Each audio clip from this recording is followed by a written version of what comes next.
Estate planning is not for everyone. So who is it for? Estate planning is really like an umbrella term. It's all about people and relationships. Unless you have suffered some loss yourself or have things to lose, no one's going to hire you as an attorney. My idea of a lawyer was criminal law. When you engage a client, do you talk about all of this stuff as one package? We talk about everything. How did you get into this? I enjoy the relationship building that I have with people. They tell me everything, and I tell them everything as well. The really interesting thing is that if it works well, you're not even going to know that it works well. Estate planning is really people-driven. Is there anything that an estate plan could help me while I'm still alive? So a will or a trust? Which one should we choose? How expensive is trust? The first objection to everything what you just said is that I'm not rich. Right. Is estate planning only for the rich? Nobody likes to talk about death. The act of dying is a real thing, and then the post-death is very much a real thing too. Welcome, William, huh? Thank you so much, Naya, for having me. Yeah.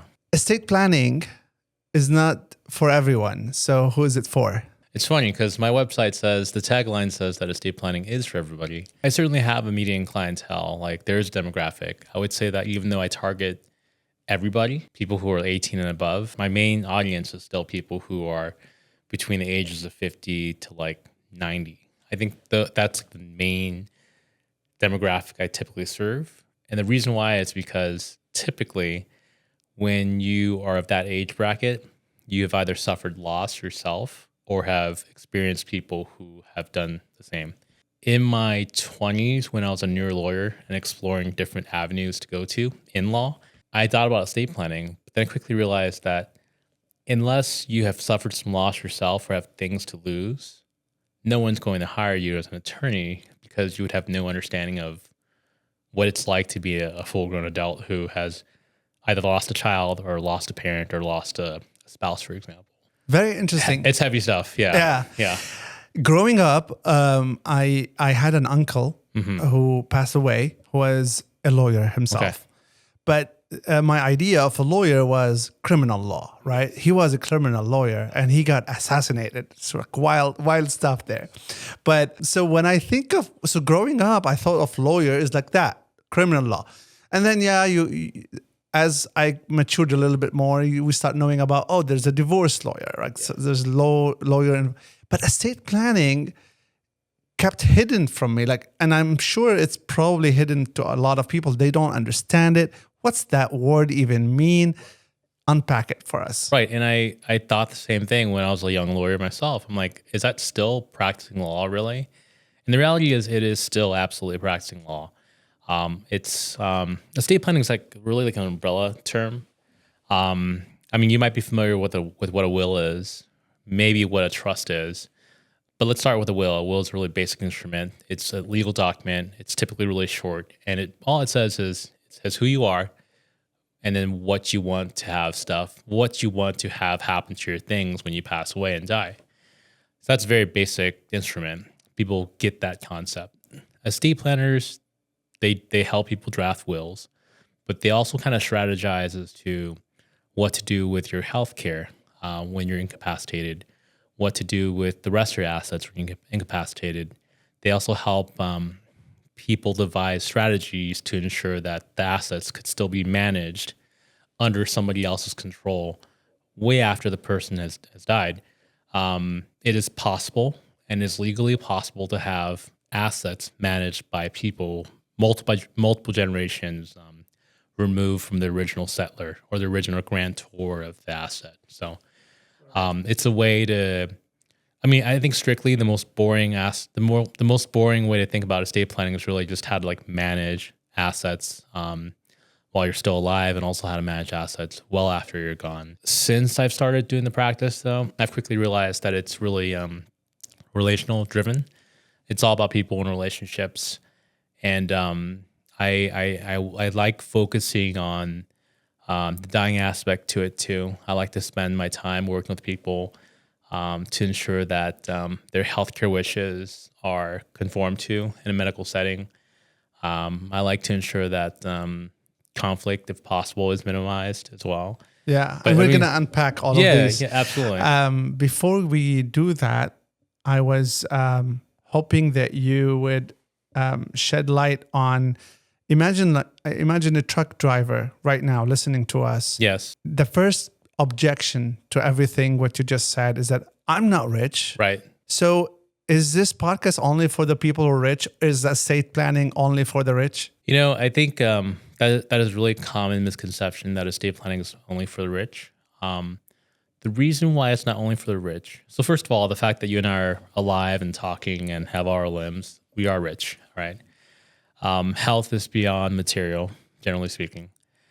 But in the state of California, if you have assets beyond $208,000, and when you die, those assets have to go through a court process called probate to have it transferred out.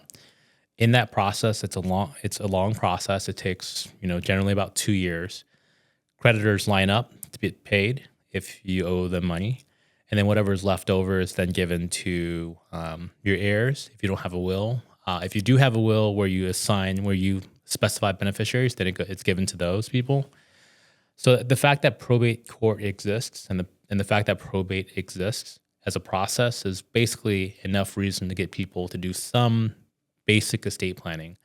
So I'd say most trusts drafted in the country today are for the purposes of avoiding probate.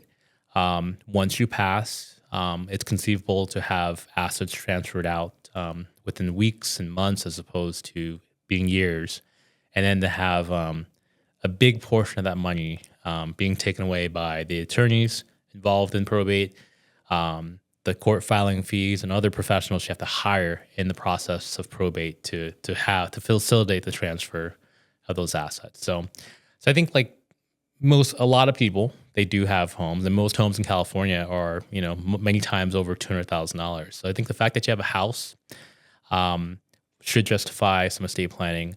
If you happen to have minor children, also another reason why you should do estate planning, because when you pass away and you happen to have minor children, someone else has to step in as a guardian, and some court has to basically rubber stamp or approve of a guardianship proceeding so that some child could be with some adult and to be responsible for them. So that's why I feel like, yes, I think it's really common to think, I'm not old enough or I don't have enough assets to justify or warrant estate planning.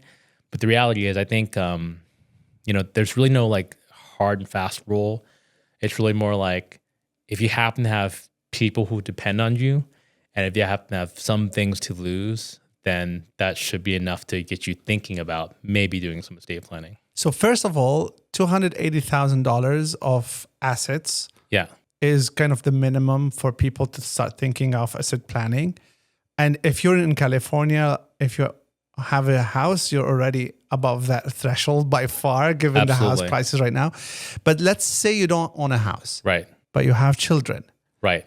Children are the biggest asset. If you pass away, someone has to decide who is going to be the caretaker for those children, and that's another reason. Exactly. So, do you want your sister to be the guardian? Do you want your mother, who's 70, to be the guardian? Do you get along with your sister's husband, for example? Right. Well, what if you don't philosophically align with what she does, or if you don't, or if she can't take care of herself, how can she take care of your children? So there's a lot going on. I think oftentimes people do think that comes down to numbers, but for a lot of my young clients, young as in people in my age bracket, deciding who should take over the children as parents or as guardians is probably the most difficult discussion. And I think a will, a trust, all these things are literally documents. But you're not really paying for just the documents. You're paying for the guided exploration, the coaching, and the conversations that happens to be memorialized down to the will, down to the trust. So, and it all comes back down to relationships. It all comes back down to the relationship with you and your loved ones, you and the attorneys. There's a lot to it, actually. Yeah. And I think it's nobody likes to talk about death, right? No, absolutely not. I think, and that's the number one competitor, actually, for me. I feel like people shy away from it because they don't want to manifest the very thing they're trying to avoid, right? What's really odd is that death is very much a natural process of living. It's absolutely part of it, right? And then like to have that be a thing that people are so they get such a big like roadblock when it comes to death that they try to avoid estate planning completely. Yeah. And that's why I say that, unless you suffered some loss or people who have, it's very difficult to bring yourself to talking about death. Yeah. I think a lot of estate planners, they focus on legacy or wealth building and they skirt around the whole death issue. But death is very much a real thing. The act of dying is a real thing. And then the post-death is very much a real thing too. Right. I think people are fixated about the hospital and they're fixated on like maybe the actual literal act of dying. We're talking about like over the hours or weeks. But then relationships and families, and friendships, they really change after death. Definitely. And death is so real. In the last BNI meeting that we both part of BNI, one of the business owners there, he has only one employee, and that employee is a healthy 30 something years old, active, no signs of problems. Right. And he just died of a heart attack. He has kids. They're doing like GoFundMe campaigns for them, and it's such a sad story, but it's part of life, and you hear it all the time. So, yeah, I mean, this is kind of like the life insurance, the estate planning, are all the things that people are trying to avoid, although they're necessary. And it's also an act of generosity, I think. Yeah, and that's absolutely one way that some attorneys do try to use one tactic they use to convince people that you need this thing, right? That this is an act of love and this is what's going to keep the family together. The really interesting thing is that if it works well, you're not even going to know that it works well. Only if when it doesn't work well at all would you realize, gosh, I wish I did some estate planning.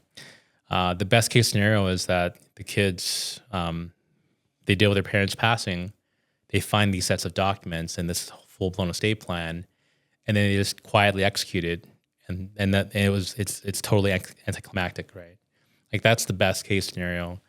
I think the situation where the family just fights on end many years later, many thousands spent, like that's a very clear indication of the fact that there's been no understanding of what should have been done, no real earnest planning. Sometimes it's difficult to see families like torn apart because of that. So we talked about the assets, the actual properties or financial assets. Right.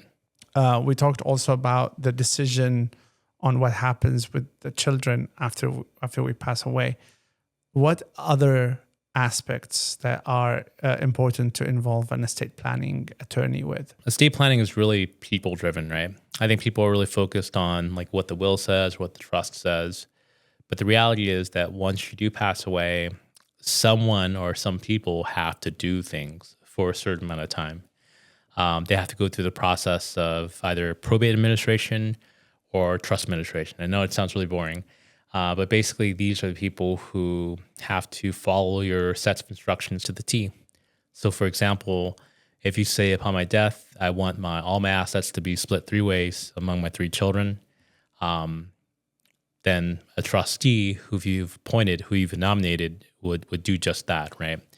Trustee is typically maybe a surviving spouse or a confidant or somebody professional you really trust. But the whole goal is that they're supposed to come in and basically sell off things that, to pay people off the way that you wanted it to. Sometimes certain trusts could have certain rules where they're like, I want to keep this money in it for 18 years until so-and-so is an adult and they need money at a later time, for example, right? So I think like when it comes to doing that, it's all about, picking the people that you do trust who can in fact execute at a certain level over the years. So that's a big part of estate planning too, like finding the right people. Is there anything that an estate plan could help me while I'm still alive? Absolutely. While you're still alive, but not yet dead, when you've suffered some sort of incapacity, let's say, for example, you're in a really horrible car accident, you're either paralyzed or you really can't walk, you really can't talk. Somebody has to manage your stuff. Somebody's got to sell your business, wind it down. Somebody's got to keep running your business if that's the goal. So there's that period where, and this is a period that people don't really think about. They're only thinking about binary, being alive and dying, right? But for some people, they stay alive for a very long time. But then their physical well being is obviously diminished. So in that state of incapacity, there needs to be some sort of planning done. So to answer your question, yes, I mean, nomination of a potential conservator or having assets put into a trust where a trustee could take things over, or succession planning for your business where some trusted partner could take things over, keep things running. Absolutely, that could keep things kind of running for your livelihood, basically. And for wealthy people, I came across a nonprofit or some sort of NGO that was founded upon the death of a wealthy person. And it's been there for like 50 years. And it's been doing so much good to the world because that person is purpose driven. They wanted to see something happen in the world according to their, like, what do they think that it's right? So their trust compromises of a big chunk of their assets to be going to that purpose. And now they have a legacy after 50 years that their name is still there. Right. So can you talk more about this stuff? Absolutely. And this is the whole idea of having so much money that you're able to either start up a foundation or put things in a trust where things keep running so long as there's still money. So a trust, especially when you first create a trust, it's not technically an entity. It's still revocable, which means that it's still you for the most part. It's not until you die would it then lose something called a grantor status, so it gets its own EIN. So now you're closer to an entity. It has its own checking account. It has key people who you've nominated to become trustee. So if you happen to have, all your assets in a trust, and you happen to have, let's say $1 billion, for example, then of course you're going to have, a statement of intent, what the trust purpose is. So these organizations, these families, like the Getty, for example, they have a ton of art, and they're the patrons of the arts, and they keep things running in a family like forever. I mean, under the trust name at least, and many trusts can last many generations, but it can't last forever. There is something called this is like really technical. There's something called the rules against perpetuities. Almost all lawyers know about this rule, but the whole idea is that nothing could be restrained on property indefinitely. There has to be like an end to it. But yeah, many of these trusts, so long as there's enough money and so long as there's a valid point to it, they could last many generations. You said there's a limit. Is it like 100 years? So the technical rule, it's a really archaic rule, but basically it's measured by something called a life in being. So the last lineal descendant that was around when the trust was made can't be beyond 21 years, I believe 21 years after their death. So I'd say on average that might be between 100 years, 150 years or something like that. It's just a way to kind of measure life or to measure some sort of finality. Right. There's no like really hard fast rules. Some states I think have modified that via statute, but that's typically the case. But most people don't have enough money to last that long. We're talking about a situation that applies to a very small amount of people. But hold on, even if they don't have money, like let's say I decided to put my assets for a foundation. Yes. And that foundation is run, so it's doing fundraising and it's becoming self-sufficient, so to speak. Well, the taxation on a foundation or a trust typically it's not nothing. It's actually, so for an irrevocable trust, for example, the taxation is actually really, really high. So if it's generating income and you're literally paying the people to run the trust as well, unless it's highly profitable, the money is easily spent quite down. So, which is why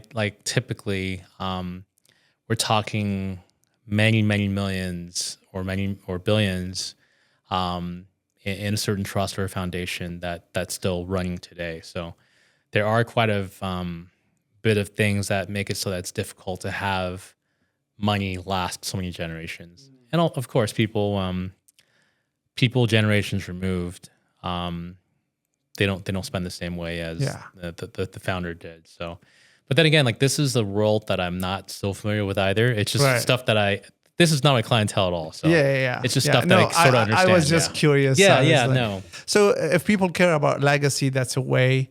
If people care about what happened to their children after they pass, this is a way. Right. What happens if, for example, God forbid, somebody got in an accident, they're in a coma, Yeah. somebody has to make a decision whether they cut a limb or not, whether to use experimental treatment Right. on them or not, whether Right. to use. So who makes those decisions? Right. So in California, it's typically next of kin. So if you're a married person, the doctors will look to the spouse or the kids who are nearby. For people who don't want those default rules, so there are default rules. It's like basically the spouse, and if there's no spouse, it's kids, right? If a person doesn't like that default rule or that default hierarchy, they could fill out what's called a California Advanced Healthcare Directive, and that allows them to override the point person that the doctors would see. Maybe you want to nominate your sister who happens to be a nurse or a doctor, right? Because she's not as involved, she's emotionally keel, and like she is able to make these medical sound decisions. In that advanced healthcare directive, you could also decide whether or not you want to do something called full code, which simply means to do everything possible to keep you alive, or not to do that, to potentially not keep you alive if you happen to have a condition that's really dire and your death is probably imminent, or if the treatment, if the detriment of the treatment outweighs the pros, for example. You get to also further specify the types of medications you want, and you get to be really creative. I've had people say that they want a support animal nearby if possible, certain music playing if possible, certain things on TV playing if possible. And the really interesting thing is that this document, the directive, it's actually used the most. I mean, somebody is going to be hospitalized at some point. Like it really is a document that's used. I think for a lot of people currently admitted to the hospital, that's one of the first things that they might have you fill out if you don't have one. It's like, hey, who's your point person? You're about to go into surgery. Who do you want making these decisions if something were to happen and if you can't speak for yourself, right? And yeah, I mean, like, I think if you have these discussions with people, with your friends and family about what the healthcare philosophy is, it would make the decision making so much easier. So my wife, she's a doctor, and she sees this all the time. This document that we're talking about, she sees it almost every single day she's working. It's almost like somebody ordering, like, I don't know, a hamburger or something like that, right, at a diner. The discussions with family is really, really difficult if they are in denial of death, or if they're trying to prove their love for their parent. It's like, I love my parent, I want to keep them alive, right? Regardless. So I think, like, if you don't have these discussions and there's conflict between the children, that's when it's really difficult. So I think a way to make the death as easy as possible, or a way to make the healthcare as easy as possible, I think filling that form out, having these discussions is like the best way to go about it. And how does it work? Let's say someone got involved in an accident, went to the hospital, they're in a coma. Yeah. How do we know if they even have a health directive or not? Yeah. Some clients have put copies of it in their car, for example. The state of California actually has a repository through the Secretary of State that allows you to submit your advanced healthcare directive, but oddly enough, no one knows about it. I asked my wife about it. She says, I don't know about that. think the most common way that people give a copy to people is to upload it to their client healthcare portal, the hospital or to the clinic. So when you go see the doctor next, you're like, hey, here's my directive. Can you scan it and put it in the system? And oftentimes people just happen to have it. It's been emailed to a friend, or it's just a document that's laying around with their important documents at the house. So tell me, when you engage a client, do you talk about all of this stuff as one package, or they have to pick and choose? Oh, let's deal only with the assets, and let's deal with other things differently. We talk about everything. It totally is a full package. Like the whole idea is that I get to a design meeting with them. Basically, it's a second follow-up meeting with them where I drill down what they want, like down to the nitty-gritty, right? Like the who, what, and how much. And then we talk about healthcare as well. So there's a lot. And oftentimes people may have had some time to digest what they wanted. But sometimes when my clients are like, you know what, I got to get back to you. Or can I change my mind in a week? Let's put a placeholder here now. I think sometimes I tell them, you know what, like the fact that we're doing this trust now, for example, or the fact that we're doing this will right now, it doesn't mean that it's fixed forever. You could always change it as long as you're still alive and well. So I tell them if the decision is not perfect, but it's good enough, then I think we should totally do it. But yeah, I think for a lot of my clients, it is overwhelming. We do bombard them with a lot of questions that they may have not even thought about. They don't have the answer for. So, like I said, it all comes back down to the relationships, and also to the conversations that they have with others. That's really all it is. So, a will or a trust? Which one should we choose? I would say most attorneys would say that a trust is more versatile, just because it does so much.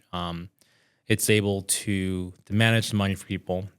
So in the case of minors, when someone is like 12 or something like that, the court, you can't hold the asset for the child.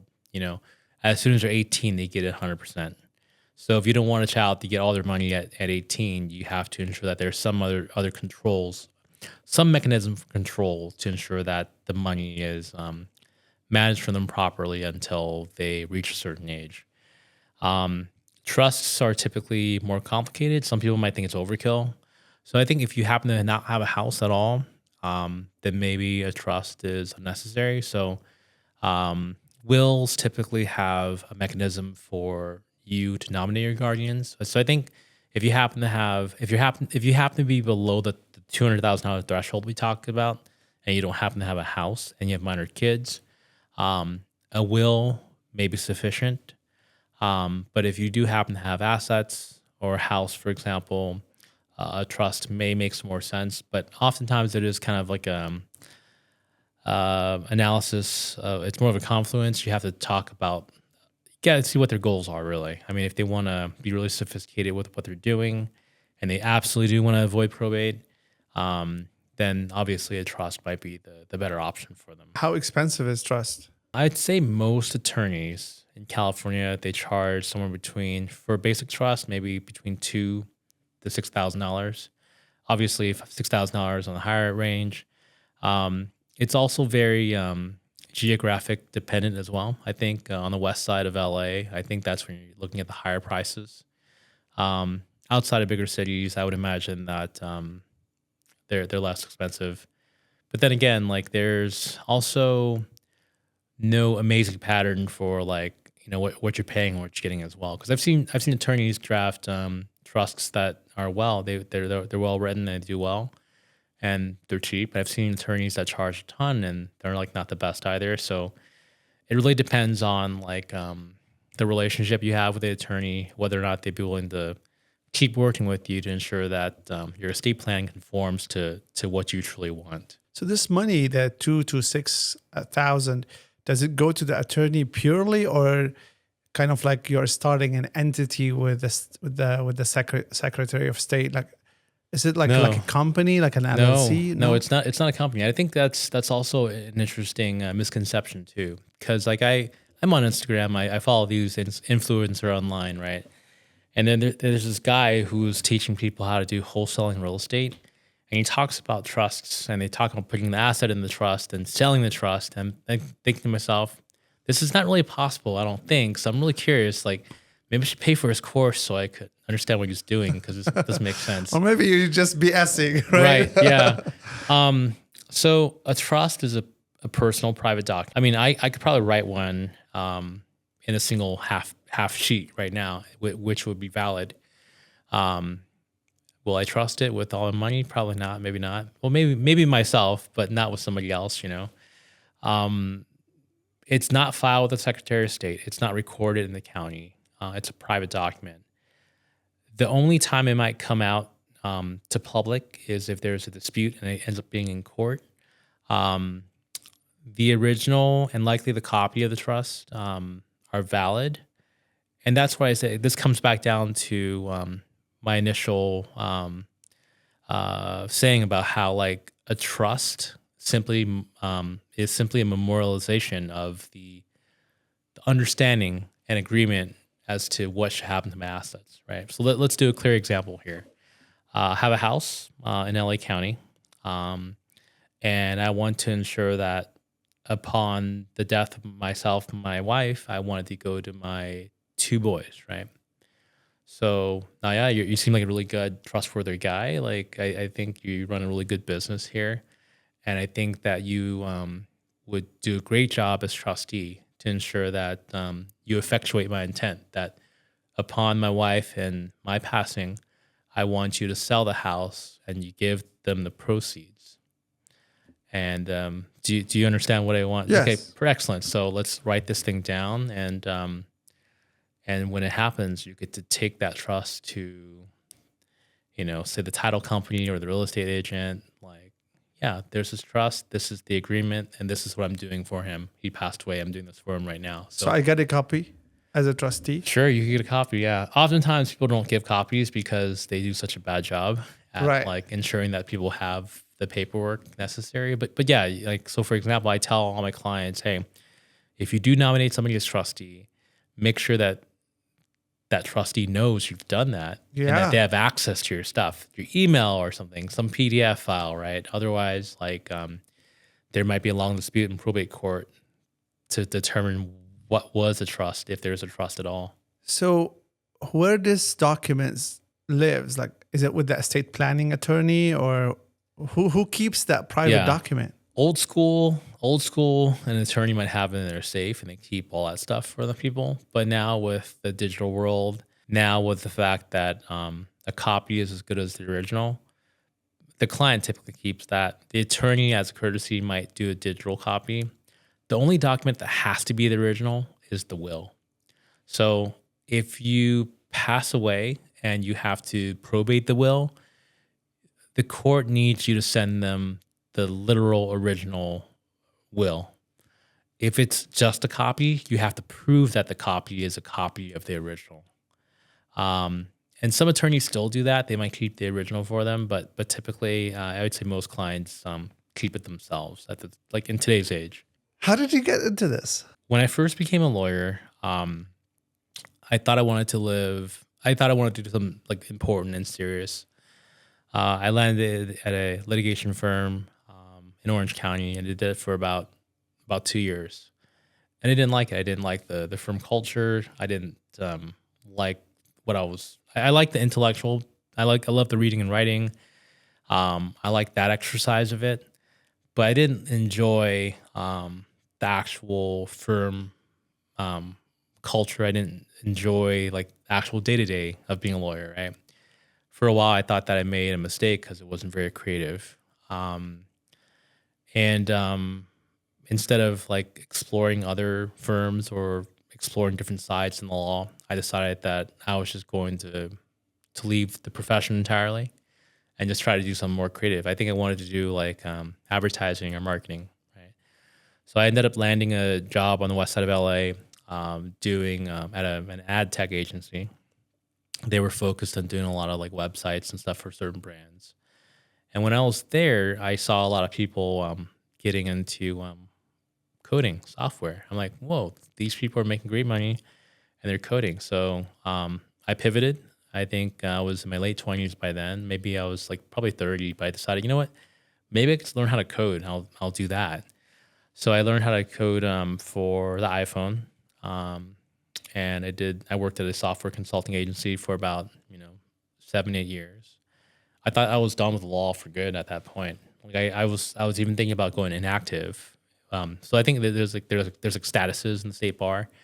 Instead of paying that yearly fee and staying up to date, you could just go inactive and just not doing any of that stuff. I was going to do that, but I decided that there were certain pieces of law I did miss. Like I did try dabbling in certain things, take on cases at like moonlighting, doing that. I even did like a criminal appeal, which I won like right when I first started doing the ad agency work. But I it wasn't until 2019, 2018 that you know I thought, you know what, I think like I had a good run with like doing software engineering. I kind of miss the relationship and working with clients. So I think that's when I started looking into um, doing that somehow in some capacity. So I started my own law practice. And at the time, my wife had moved. My girlfriend, my now wife, had got a job opportunity out in New Mexico, in rural New Mexico, to practice small town hospitalist medicine. So I'm like, you know what? Like that seems like a cool venture. Like I want to go out there too. And we would just kind of ping pong between New Mexico and also back in Long Beach when we lived in Long Beach. And I had decided to take the bar exam out there to basically open up my own small law practice. Right, the town only had about 8 to 10,000 people. The county had maybe 25,000 people, and there were only maybe 3 or 4 lawyers in town who were private practice attorneys. So I kind of did everything. I did family law, I did criminal law, I did bankruptcy, civil litigation. I was contract counsel for an Indian reservation to do their public defense. So I basically like got to experience law practice from like a really different perspective. I think if anything, it felt like what law practice may have been probably closer to like 70 years ago, 100 years ago, where a lawyer did so many different things. One of the areas was also estate planning. I think I've always had an interest in estate planning because it's all about building things and protecting things as opposed to like litigating over certain assets, right? So when my first son was born, um, and maybe 6 months after he was born, we realized that he had a medical condition. Um, and that basically forced us to think about where we should live next. So our town only had that one hospital that my wife worked at. Each time my son had a medical emergency, we had to basically call the ambulance, and we'd have to drive down to the airport, and somebody from Albuquerque would have to come in a helicopter to take us to the hospital in Albuquerque because only such a hospital will be able to take care of um, such a thing. So he's got epilepsy, it's seizures. So we're like, we need to see the neurologists. We need more specialists, and that made us make the decision to basically move back to LA County to California. In that first year, like I, I think we were still trying to understand what this all meant to us. So I was still practicing, but at a very very small scale. It wasn't until about a year and a half after we moved back that I thought, you know what, I do want to do estate planning again. It's flexible, obviously, because we have young children and we have to take care of them, and there's no court involved, so like I could always kind of plan my days really well. And because he has seizures, these things like are obviously unpredictable. They require medical intervention. Um, and I enjoyed it. I mean, I so on one hand, it was about being a business owner. I needed some ability to ensure that I could have flexibility with my schedule, and also secondly, I think I needed to ensure that I didn't work for anyone else. So that's how I kind of got back into estate planning, and I scaled it down because I realized that I needed that pure flexibility. So I did nothing else. I decided to focus exclusively on estate planning. And I feel like it's a little bit of a full circle because, like I said at the beginning of this podcast, of this interview, it's like unless you've got something to lose or suffered loss yourself, you really can't be a good estate planner because you don't have this understanding, right? I think like so like home ownership is a very clear example. Like I could learn and read about what a deed is, but until you take title of a property, if this house, for example, like you won't be able to understand what it means to own a house. Like, I think, or what it means to like appoint a guardian for a kid who happens to have special needs, for example. So I think like because I've gone through this stuff within the past 5 years or so, it felt right and it made a ton of sense. So I think I enjoy the relationship building that I have with people. I'm like, it feels like as if I'm like the family attorney, like they know me, I know their kids. And then like for that brief 1-2 hour interview I have with them, it's like, oh yeah, they tell me everything and I tell them everything as well. Yeah. It's like people could be very secretive with their family members, but then when you meet with an estate planner, you're very honest because it's necessary to be honest at that point. So it's yeah, and interesting. I have to say you're very easy to talk to, and you project trust and confidence. I feel like this is the personality traits that are specific to people, and some people have it, some people don't. And I think you are spot on there. Yeah. It fits your personality. So it fits my personality. Yeah. Yeah. And speaking of personality too, is like that's the other thing about estate planners. Like we're all not the same. I think if anything, you're paying for a specific personality to work with you. Like I think some people like attorneys who are way more flashy, right? Or they're way more, or they want someone really, really like matter of fact, or they want someone who, I think of them as avatars, basically. It's like a certain profile that you want to work with. So I think like it doesn't come down to cost. I think a lot of clients call people like, they're like, hey, how much do you charge? I'm like, yeah, I charge this much, but it really comes down to like whether or not you work well with this person, because some attorneys are amazing, but then they just, for some reason, they don't satisfy your need for whatever reason, What one book or person influenced you the most? So when I was listening to the other interviews you've done, and I recognized this question, and I had to think, it's like, so I often read a lot of long form article. I don't read, I guess I do read some books too, but I feel like a lot of it just ends up being like kind of mushed together. So in my 20s, I do remember reading Crime and Punishment by Dostoevsky. I read it twice in my life, I think. I read it in my 20s, I read it in my 30s. And like each reading, I do get more from it. I think, so that's obviously a fiction book. Another book What is it about, though? Oh, it's about a guy who, so this is, so it's funny because this is not a business book whatsoever. I mean, it influenced you. So what I'm curious about is what did it influence you? So I think it's not so much that it influenced me, but it more like it made a deep impression in me. I think, so the premise of the book, the protagonist is that he is desperate, or maybe he's bored, but he ends up killing a woman. And the entire rest of the book is just a cat and mouse game between the detective and him. And there's just inner dialogue as to like, what have I done? Like, what's the meaning of this? So then you end up questioning, like, I think you end up questioning, like, hey, like, you're basically going along for the ride in his inner dialogue about what he's done and what it all means, right? Another book that I would say made a deep impression on me was John Steinbeck's East of Eden. And the themes of that book really are about, it's about the relationships too between people and family and stuff. So it's funny because I feel like I can't say that I've taken away something. Like it's not like a business book, but for some reason, like those two books really stood out to me, and that they've left an impression on me. Absolutely. Yeah. Look, books have this ability to sneak into your brain, and they will live there in silence. And then one time you'll be confronted with a decision to make. And then you make that decision with confidence and you wonder like, how did I make that decision? And it's that accumulation of all this data stored in the back of your brain, Right. like with all the books.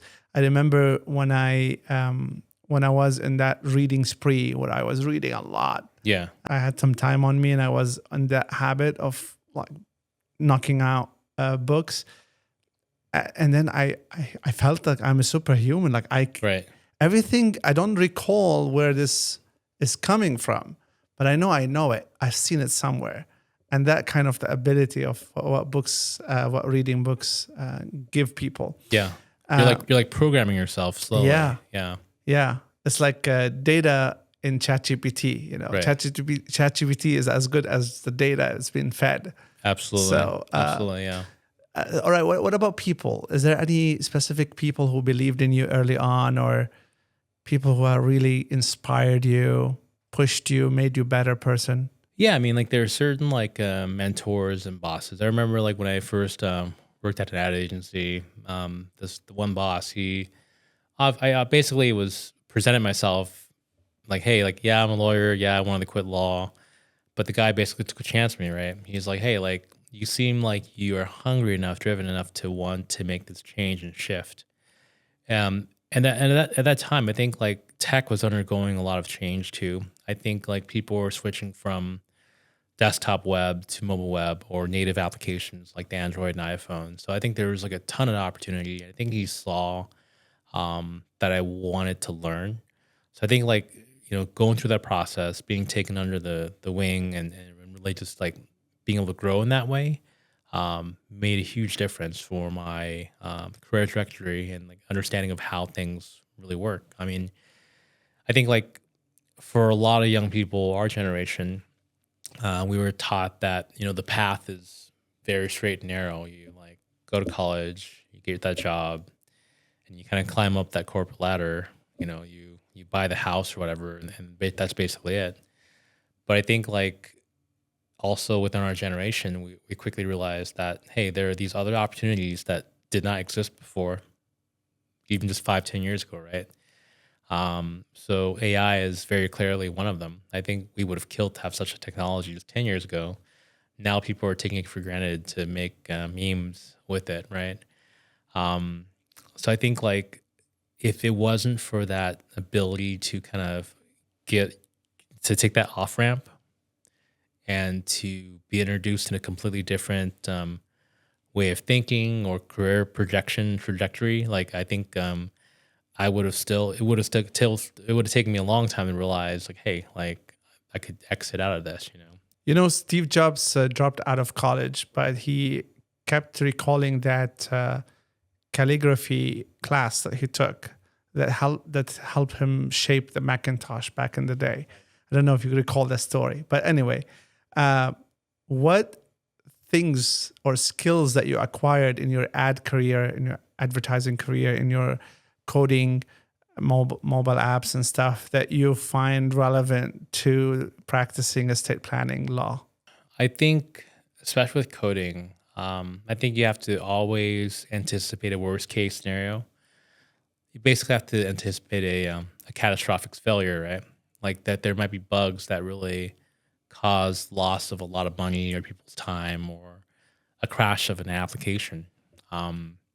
Those are very real things. So you're always testing to ensure that it is robust, what you've done, and that it could sustain that abuse, basically.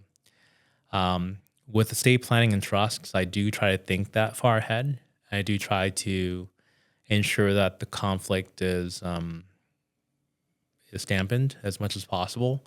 But then again, like the stress test for an estate plan doesn't come until 30, 40 years later when a person passes away. So yeah, but you get to play out the scenarios, but people are complicated, so you really don't know who the players are often, which is kind of why it's really important that if you do it yourself, you have to be sure you know what you're doing, because if you don't know what you're doing, like the work product you've worked on, it may not pass the stress test when it is time to use the estate plan. That's wonderful, the analogy between coding and estate planning. And as soon as you said that, I'm like, yeah, they're very similar, because I remember taking Python classes too. And, bugs keep happening and you have to troubleshoot, and then finally the system works without no bugs, and it's great because you have foreseen all what could happen, and you basically planned for it. And the same with estate planning, you have to have a future looking outlook.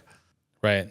And the other thing is, the reality is that you can plan all day, but like sometimes all your plan, they go out the window completely.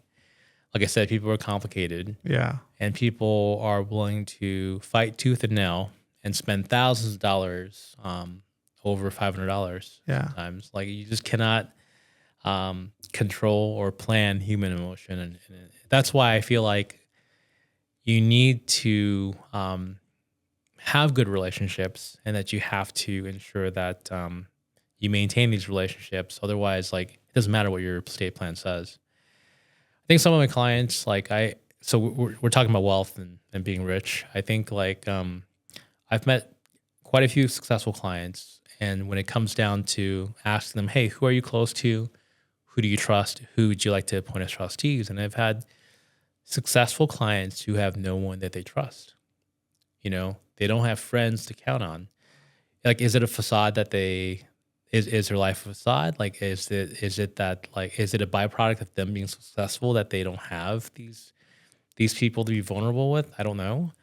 But I think like the wealthiest people do have people to look after their interests. I mean, the wealthiest people happen to have people who support them. So I think like it's really easy to try to like say that wealth is all about numbers in a bank account, but really I think like it's about social influence. Still, it all comes back down to it, right? And this is the same thing as this is very much like in BNI, the practice that we do, trading business with each other. You could do all the craziest Instagram ad you want, you could pay all the craziest Google ads you want, but ultimately it comes back down to relationships. And with the BNI philosophy, it's about givers gain, right? So the fact that people are willing to do things on your behalf, and they're willing to ensure that you prosper as well. That's all that it means, really. It means so much in life to have those types of relationships with people. You see, these last 2 or 3 minutes is what I do this for, podcasting, because you do a lot of content that is scripted, but those last 2 or 3 minutes, what you just said, it's like a mic drop moment. These are things that came from your heart, from things that you would, if you sit down to write a script about what you just said, you would never be able to come up with that. But in a normal conversation with few prompting, you got to say like the core of the issue, right? And you can say it so nicely and so perfectly. And that's why I do podcasting. That's why I love this platform, and I love having these conversations, because it takes out. It's for some reason when we do scripting and we look, when we plan what we want to say about our business, it's so different from being just in an authentic conversation. And I just want to point out that this is, this last, maybe the editors would have to really clip this, because this was really good and it touched me. And you're so right. You dropped some really, really important thing there. Yeah. And like going back to the whole like dynasty trust example that we had, where we're talking about how like a trust could last many generations, and we're talking to billions of dollars. I mean, there are billions of dollars, but the reality is that there are people who found that the family was so important that they'll still do things in their name, and you see it in other things too that are not related to estate planning or trust. I mean, like you think about some influential people throughout the course of our history or in the country, like they still do things in people's name. It's still important to them. So, and it all comes back down still to social influence. Yeah. No, but you said something about like the true rich are people who have others who they support them, who they can trust, and that's the true blessing in life, and that's the true richness. It's not really how much you have in a bank account. So what's next for you? What's the coming 5-10 years look like for you and your family? I think I want to keep growing the business. I think that's really important to me. I think when I first got into the business, I wanted to just focus on being efficient and just basically do estate planning only, and basically to run a really modernized estate planning practice where I just focus on one thing. But I quickly realized that in an estate planning practice, you have clients who get older, they die, they need help with the trust administration. There are people who need conservatorship. So I feel like at this point, I'm basically doing a lot. I'm kind of fleshing out the practice at this point. I've added probate administration. I'm doing trust administration. I'm still doing estate planning. So I think I'm doing a lot of that. It's just to meet more people, serve more people. Otherwise, I'm still really family focused here. My oldest is now 4 years old. He's in TK. He loves it. He's doing well in school. There are some treatments that are coming out, currently being tested right now. So it's like, there's one that we like. It's in phase 3. So hopefully that works well and he gets it. Our youngest is starting preschool, which gives me more time to practice. Are you familiar with the Magic Castle, by the way? Magic Castle? Magic Castle. No. Okay. So one day I'll have you come out or something like that. But basically, it's a club for magicians. So I'm not a magician, but one of my medium-term goals is to become a magician member of that club. Basically, it's a club in Hollywood, and it's where magicians perform. There's also like bar and restaurant, but it's like it's a historic place. It's really cool. It's an institution basically. So are you gonna pull up my phone from your pocket already? Where's my phone? No, I think like okay. So I meet these estate planners, or I also meet these real estate agents, and they have these side hobbies that they have. One, I saw a really popular thing that I see people do is comedy. Right? They're like a comedian. So I've met an estate planner who's a comedian. I've met a real estate agent who's a comedian, and same with magicians. I'm like, why are they doing these things? Like, what's drawing to what is it that appeals to them about this type of stuff? And I think it took me a little while to think about it, but I'm like, you know what? Like in our profession, it's all about performance. I'm not saying it's about deception either, but maybe it is. But it's there's something about putting on a show and being cool, and there's something also really lethal about practicing something so very many times that it's second nature to you, till we were able to make magic, basically. Yeah, right? and it's two of my clients have passion projects that we are working together on. Nice. A property manager we're writing now a book together on mediumship, healing, talking to animals, stuff like that, like some really deep consciousness stuff. Another client we're doing women empowerment and stuff outside of what she does. So it's very cool, and I think it helps.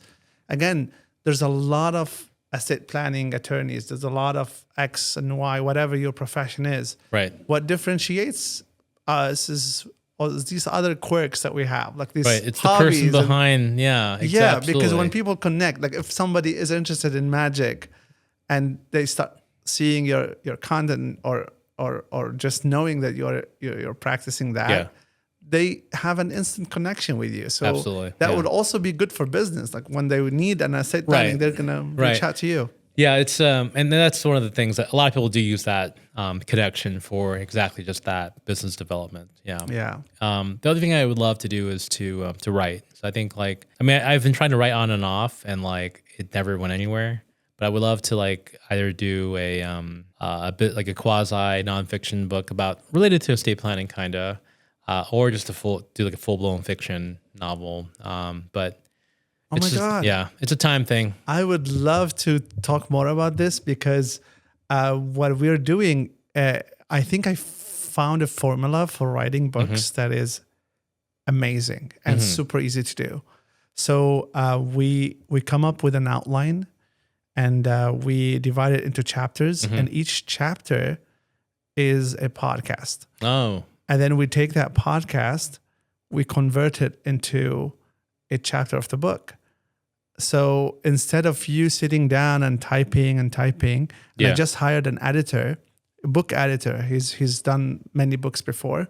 So what we were doing is that we take that plan, we sit on the podcast, we talk extensively about that particular chapter, and then we take that transcript, we give it to the editor, and the editor will put it together in a book format. Nice. And that will make book That's very writing helpful, yeah. super easy. Yeah, I would say that writing has changed quite a bit. I mean, in the past couple of years, I with ChatGPT, I mean, obviously, like when you're writing like emails, business emails, like it's like sometimes I'm like, hey, can you like proof this thing? And it gives me like a really polished version of what I was writing. I'm like, wow, I can't believe I write so poorly. This computer is doing so well, But I do remember a day back in the day where I would literally sit down, spend hours writing things like work stuff and just for fun stuff, and it's no longer the same anymore. I'm not saying that could just replace us completely.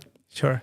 But it is quite amazing how people are able to leverage other tools and skill sets to be able to produce written work. Yeah.